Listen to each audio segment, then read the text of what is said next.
civil society is taking, academia in India is taking, the government, everybody used to talk about it. And that was what motivated me 5 years back. And the precise point was that it was a Doha meeting where I was attending that meeting, and Secretary General Ban Ki-moon was speaking about countries of the world and how soft power approach is going to be leveraged. And India was coming on and off.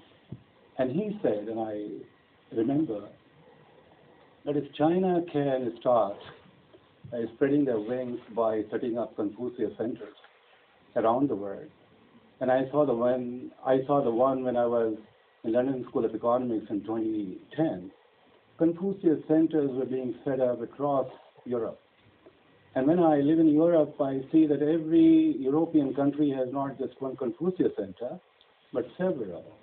American centers across the world, British Council. I mean, these are some of the examples which demonstrate the ability of the countries to leverage their diaspora, the soft power, and they win the game. If I went to LSE, I went on British scholarship. Nobody can ever take my moments that I spent in Britain anytime soon. I mean, until my last breath. So I think that was the kind of thinking behind our setting up of this diaspora organization. Going forward, and then of course, I met with Onkareshwar ji, and he met with me, and then we took it forward. But destiny has its own pathways. It was set up, 5 years passed, we couldn't do anything, we were all busy. But then we thought that, the time is right. There is a destiny taking us to certain pathways, and therefore we must do it. We were in one of the lectures being delivered by one of the finest Indian minds, Dr. Jagdish Seth. It was just about 2 days back. And he said it, that Indians are all over the world. They're doing very well in every respect. And how can the government now consider leveraging this strategic asset for its own influence? Because hardware is very difficult to take any country or any nation on the earth forward, but soft power approach is seen by anybody, but it can be very powerful, and nobody will ever be able to fathom the depth and the width of the kind of influences the soft power in form of Indian diaspora or diaspora of other countries can perhaps play. So that was kind of the broad objective with which we came together to form this organization. And we are very clear that we don't want to be like everybody else. We want to be strategic.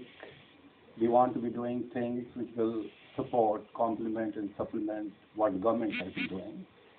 We will also be the one who will like to see that we can promote the whole idea of diaspora wherever we are. I mean, I'm in Germany at the moment. I can do it very well with my friends, with my well-wishers. We will also like to convert it as we go along into a think tank, which is very, very important. We will also like to undertake studies. We would also like to undertake surveys. We would also like to have ambassadors forum, which is very, very important, and also see to it that we take part with the Indian diaspora, not only within the country, but also outside. So it will have 4 facets, if I can say so.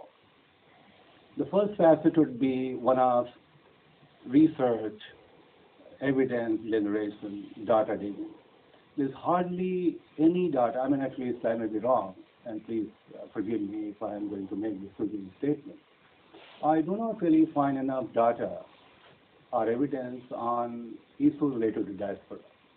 Everything is fine, but I don't really find that. So we would like to make our own sincere, small effort in doing that part. So one is knowledge generation, data digging, evidence, which is very, very important. Second thing that we plan to do is to have forums whereby we can catalyze ideas and take it to the government, both at the center and the state level, so that decisions can be based on certain evidences which are very, very important. In that, we will also like to connect with academic institutions and maybe create a group of academic institutions to bring them together to start something much more meaningful, which could be diaspora studies, diaspora research, a diaspora policy study group, which does not exist at all. Third part, we will also like to do, which would be into the area of services, because services will mean that we would like to provide support to, say, the second generation Indians who are in the US, Canada, and several other countries.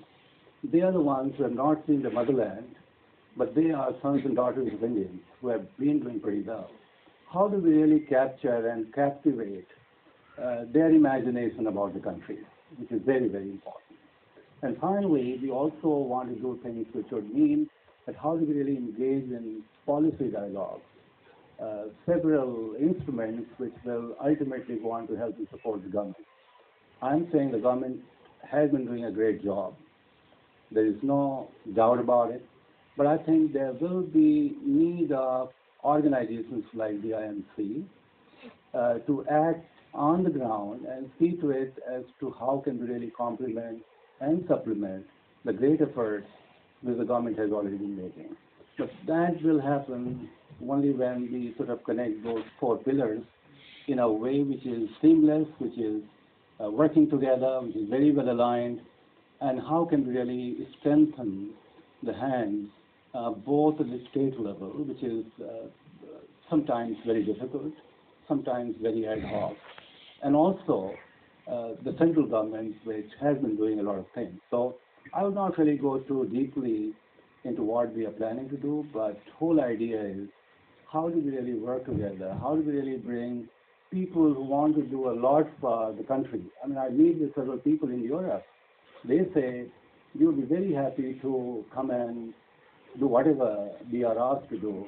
But they say the ecosystem needs to be strengthened, and we